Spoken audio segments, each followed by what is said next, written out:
Hello, today we're in the third 9 weeks informational literary analysis packet, and we're going to look at essential question number 6. What's the purpose of applying grammar and mechanics skills in my writing?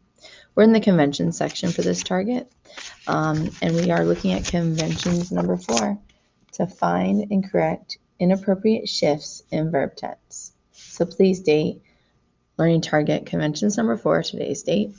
So as we look at this concept, in order to be able to recognize and correct inappropriate shifts in the verb tense, you need to read the item as a whole and identify what in fact is the tense that the piece is supposed to be written in. Now, if we're looking at academic writing and our analytical essays, the appropriate tense that we use in analytical writing is present tense, because that's the commonly accepted tense for academic writing. So as you're approaching publication and rough drafting of your pieces, please make sure we're using present tense throughout our writing, because that's what we use for academic writing. Now, we know that for verb tenses, we have the past tense, the present tense, and the future tense. So unless you're indicating a change with a proper clue word, you need to make sure you're consistent in that tense throughout your writing.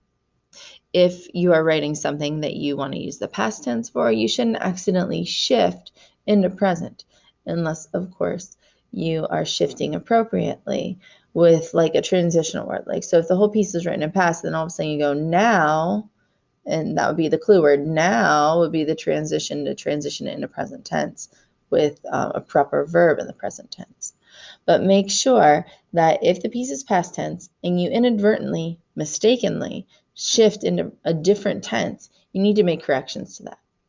In common verb endings, past tense is usually signified with a D or ed ending. Present tense does not have an ending, is the standard form we are aware of for a verb.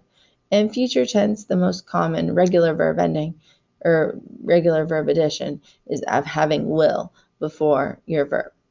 So again, in academic writing, we want to use present tense. And if you make an accidental shift to a different tense, we need to make corrections to that. Let's practice this.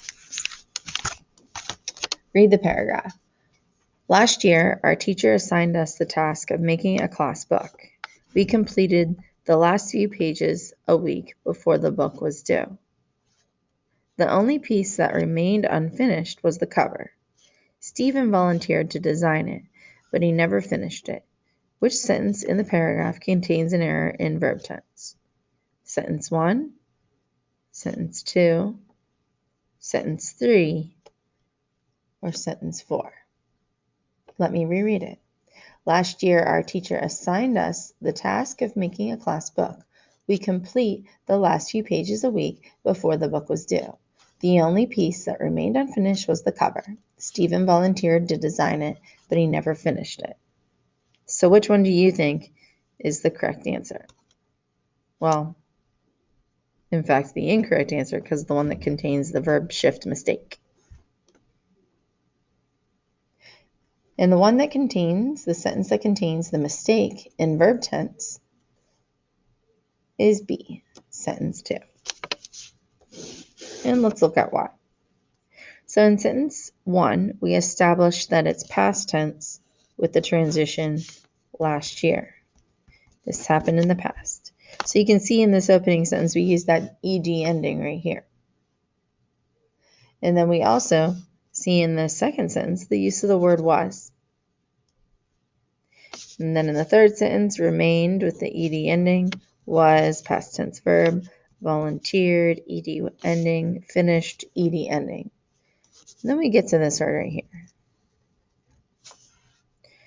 This word has no ed or d ending to signal past tense, which means that it's written in the present tense, which is why the error takes place in this second sentence. Let's try one more. Read the paragraph. Skunk cabbage is one of the first wildflowers to bloom in Pennsylvania in the springtime. Because of its name, people may avoid it. The flower is actually quite beautiful, with green outer leaves, red inner leaves, and a small bud that produces delicate yellow flowers. It is only when the plant is stepped on or crushed that the plant produces the unpleasant smell that gives it its name. Which sentence contains an inappropriate shift in verb tense? Is it sentence 1, sentence 2, sentence 3, or sentence 4? So the correct answer is sentence 4. Remember, first we have to decide what is the tense supposed to be written in. And in this case, from the first sentence, we can tell what the present tense verb is, that this is meant to be in the present tense.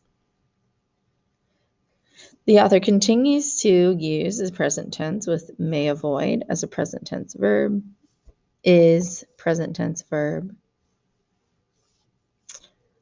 produces present tense verb, is as the present tense verb, and then we get over here, we see produced. Now, is stepped or is crushed. This is the signal for these two. And so that's how they think that they can trick you to not notice the ed over here. But the full verb phrase, it has the present tense is in front of the ed words.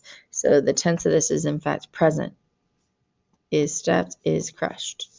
Then we get into this clause that the plant produced the unpleasant smell that gives it its name.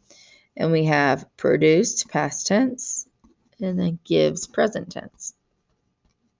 And it sounds awkward as you read it. So obviously, as you read this, you know that this word, produces, is what it should be. So please make sure that you check your writing as we approach our celebration in publication time for perfection and avoid inappropriate shifts in verb tense. Go ahead and do a type 1 practice on this concept.